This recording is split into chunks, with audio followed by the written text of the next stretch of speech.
Good afternoon. Good afternoon. Hope everybody's doing well. This is R.C. Blakes, and I just have something I want to talk to you about today. If this is your first time checking me out, I think this light might be a little too bright. If this is your first time checking me out, I'm a pastor and I'm a man, and I have some opinions about life and things relative to life. I want to talk today about finding your future.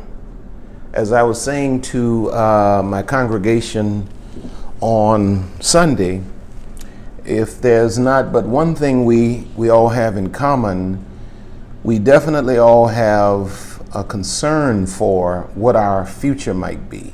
You know, we're all concerned with what does tomorrow look like? Where am I going? How am I going to get there? You know, is it going to be favorable? We're all concerned about our future. And there's some things that I want to share with you today from a biblical perspective that I think will give you encouragement. I think it will also be a foundation of wisdom as you move forward into what God has predestined, ordained for your life. The Bible says in Jeremiah 29:11, God says, "For I know the thoughts that I think towards you, saith the Lord, thoughts of peace and not of evil." And then he says, to give you an expected end. In other words, there is a calculable, predictable outcome that God has ordained for your life. And God says that it is good. God has already ordained and planned your life out in such a fashion that your future is great. God has planned a great future for you.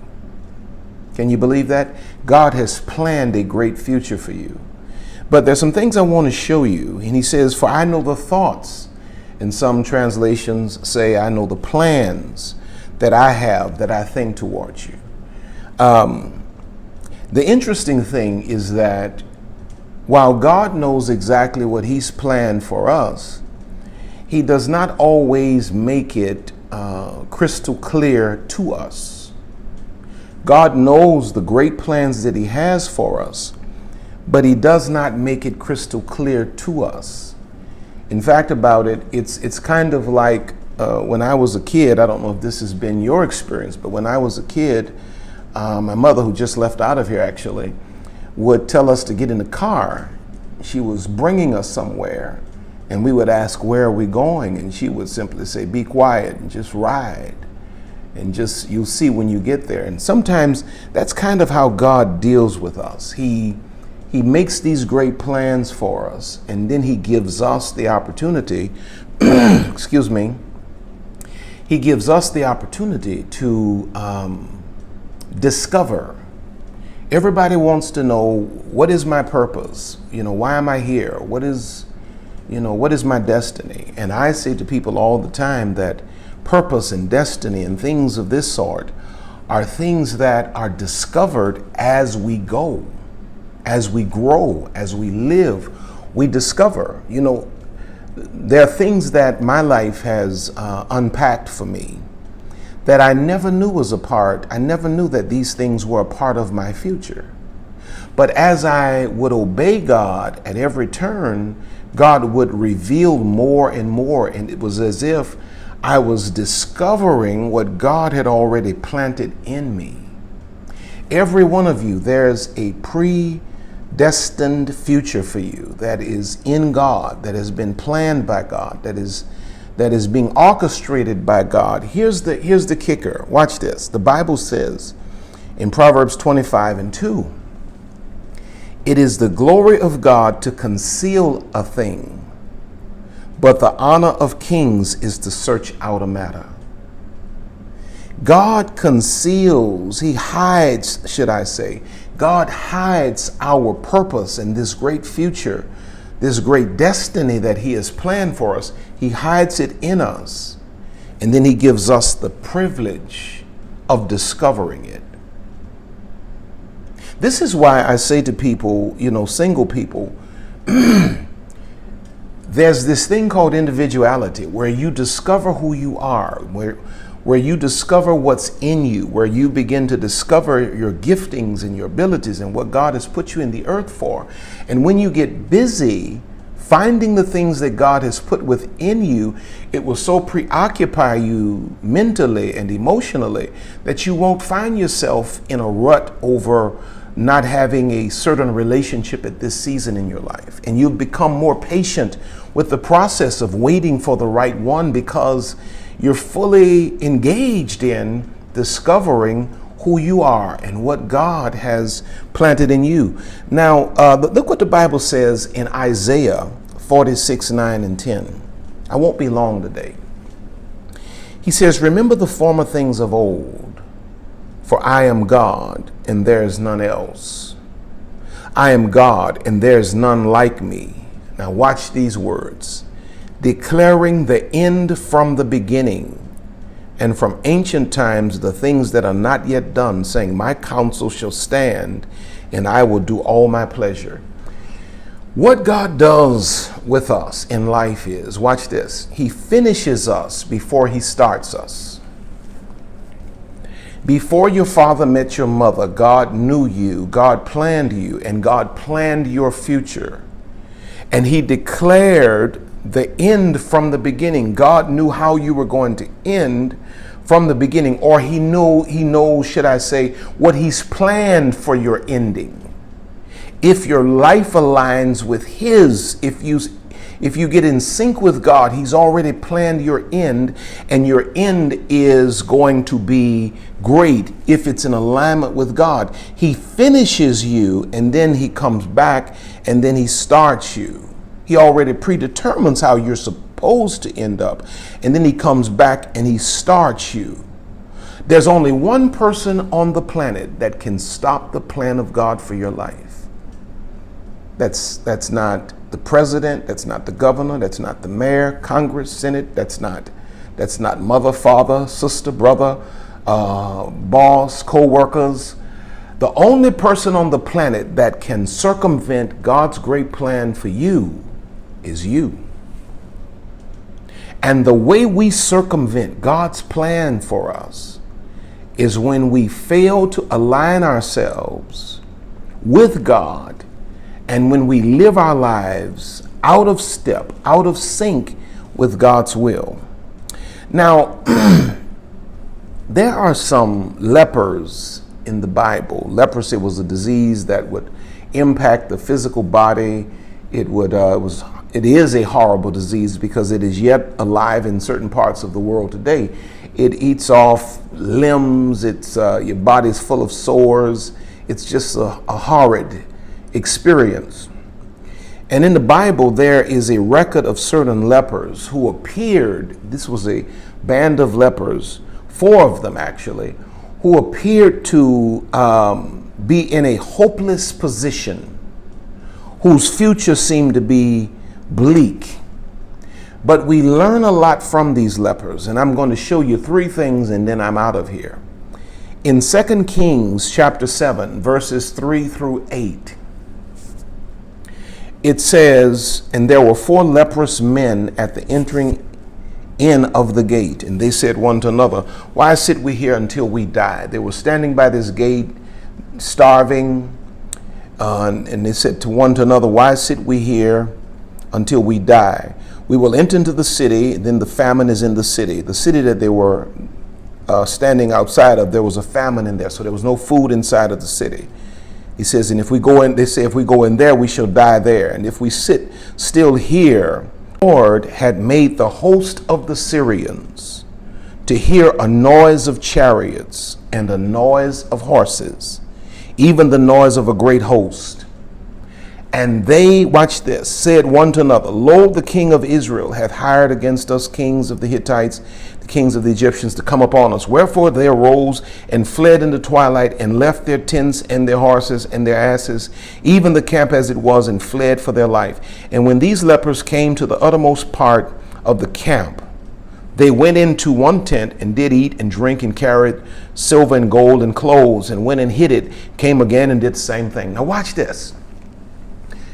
These lepers were standing by this gate, dying and starving, and then they said, one to another, why are we sitting here until we die? I want to show you 3 things that they did that we can employ that will help us to discover the great future that God has for us. Help us to discover our destiny. Help us to walk into what God has already pre-planned. Number 1, write this down somewhere if you're taking notes.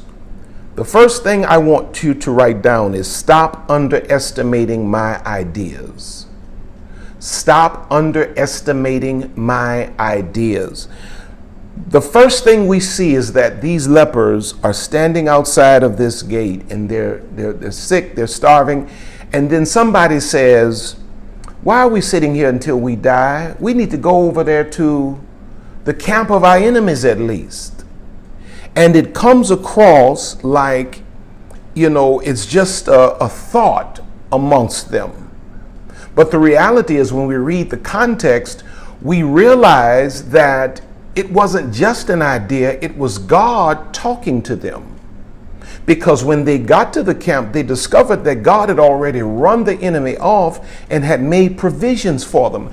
But the text never says anything about, and the Lord said unto the lepers, or prophet said unto the lepers. It just reads like they had an idea and they ran with it. The first thing I want to say to you about discovering your destiny is that you must stop underestimating your ideas. There are too many of you who are trying to go here or there to get a word from the Lord when the reality is that God is speaking into your spirit on a daily basis. It's just that you underestimate, you devalue the voice of God that is speaking in you, and you're looking for someone else to say it because you feel like someone else is more qualified, when the reality is that the ideas that God is giving you on a daily basis are God's stepping stones into your destiny. They had what felt like, what sounded like, just a good idea, or an idea, maybe not even a good idea. And God was in it the entire time. God was in it, leading them to a place called destiny. The Bible says in Proverbs 20 and 27, the spirit of man is the candle of the Lord, searching all the inward parts of the belly. God is in your spirit talking to you on a daily basis. That idea about your business, that idea about your career, these are not just thoughts you're having. God is speaking to you. The voice of God does not usually register as some great spiritual encounter. It usually feels like, the voice of God usually feels like a strong idea that you cannot shake. So the first thing you must do is you must stop underestimating your ideas. God is in the midst of your ideas. Number 2, stop repeating cycles.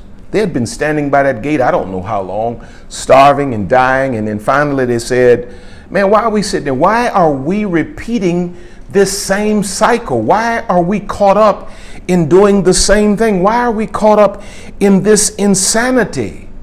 We need to at least do something different, because what we've been doing is not rendering us any better outcome. Let's at least try something different. How many of you are missing what God is trying to lead you into because you're stuck in a rut? You're stuck in the same cycle. You won't do anything different. The definition of insanity is to do what? The same thing over and over again, expecting different results. The question I raised on Sunday when I was dealing with this is, why do people get stuck in circles? Why do we get caught up in circles? Why do we find ourselves stuck in a secular mode in life? It's because circles are familiar. The more I go around in this same circle, the more familiar I become. I'm able to navigate the circle because I'm familiar with the circle.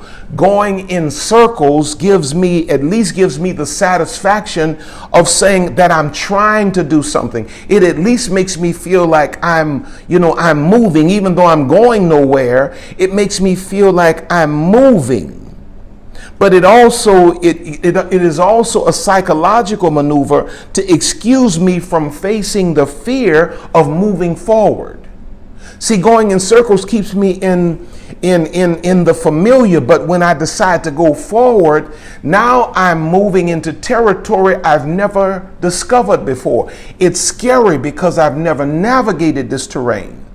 And there are many of you who are not discovering your destiny because you have been stuck in a circle. You've been stuck in a circular motion in life, and you've been going around the same place for the last decade, the same place for the last 2 decades, been stuck in the same relationship.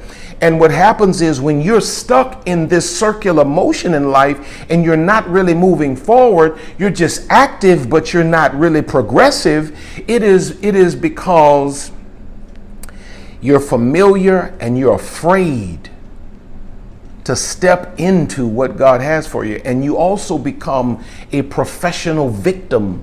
People who are stuck in a circular place are usually professional victims. They want to blame their stagnation on everything and everybody, but they fail to see themselves. In Haggai 1:5-7, in verse 5, he says, "Now therefore, thus saith the Lord of hosts, consider your ways." Then he gives you a list of negative consequences. And then in verse 7, he sandwiches those verses of negative consequences by repeating, "Thus saith the Lord of hosts, consider your ways." There's a time in your life that you have to stop and you have to ask yourself, now what am I doing? You're stuck in this same mode. You're stuck doing the same thing. This happens in relationships. You keep making the same relational choices. It's because you're stuck with running behind the familiar. But here's the reality. I heard a preacher say something that was powerful.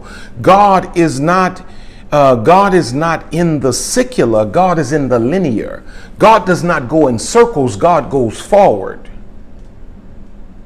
And what happens with us is we want to stick with the circular, and we're trying to figure out, why is my life not progressing? Why am I not stepping into destiny? It's because God is not in going around the same mountain over and over again. God is in moving forward. God does not move in circles. He moves forward.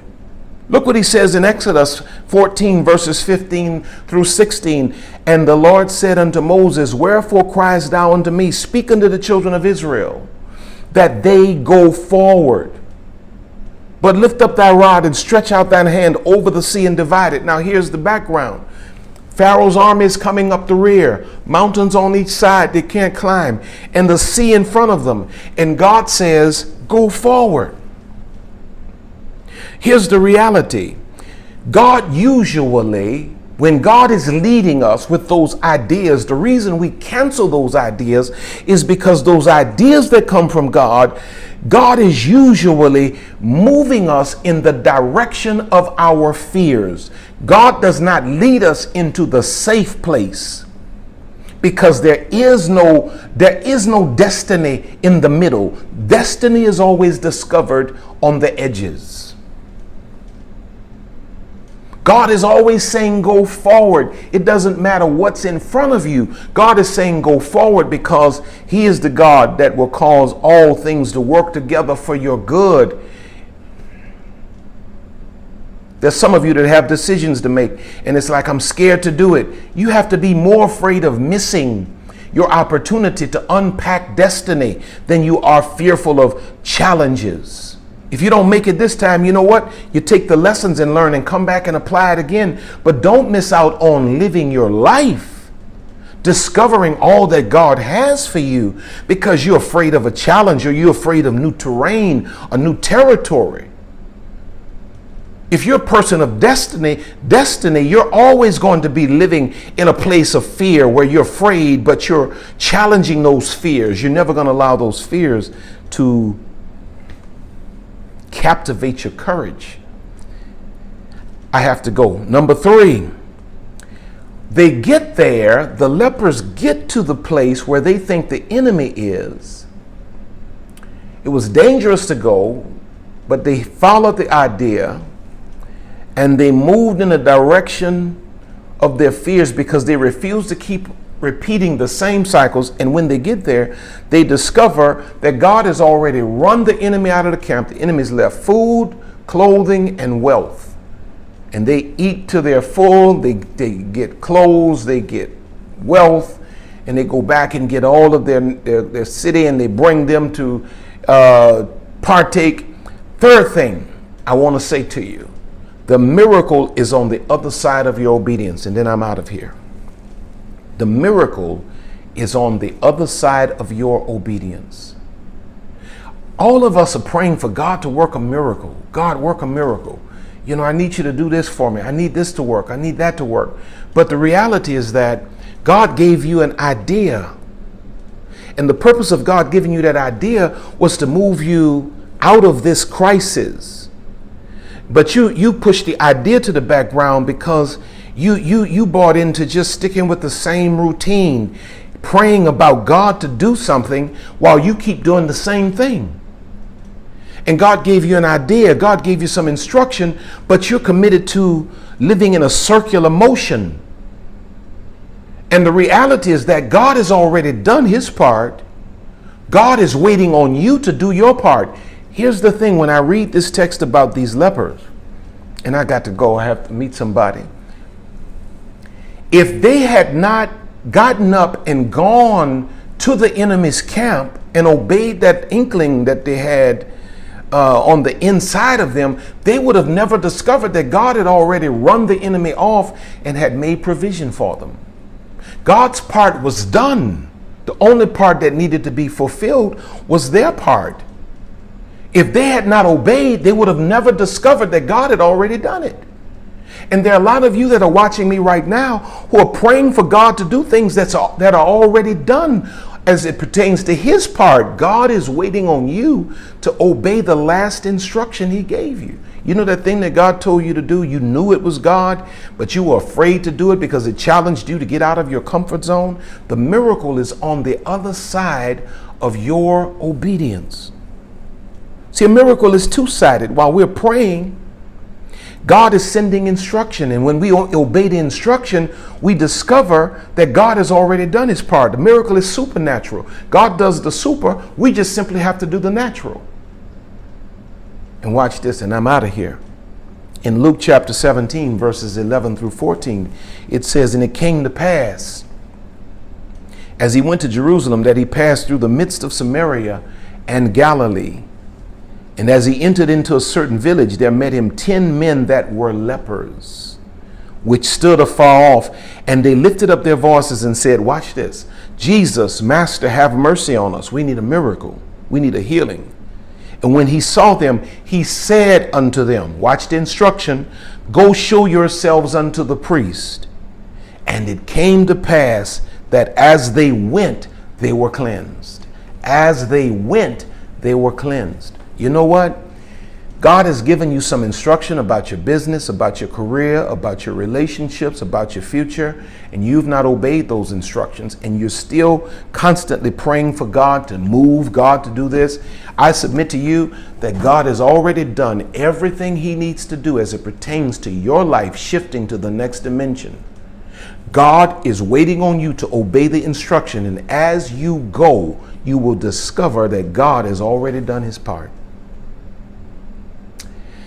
I hope you got something out of this today. Don't underestimate your ideas. Don't get stuck in living your life in going around the same thing. Don't get stuck in a cycle. And always know that the miracle that you need is on the other side of your obedience. Do what God has told you to do. Follow that leading that's in your heart, in your mind. And you're going to discover that the supernatural power of God has already moved on your behalf, that favor has gone before you. I wish I had more time, but I have to go.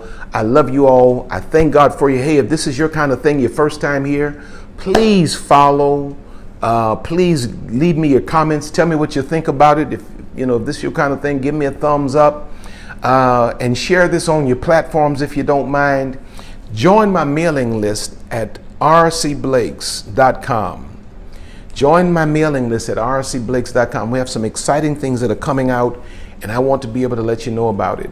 I love you. I thank God for you. I wish I had more time, but I gotta go. I hope this blessed you today. Have a great evening. I'll talk to you real soon.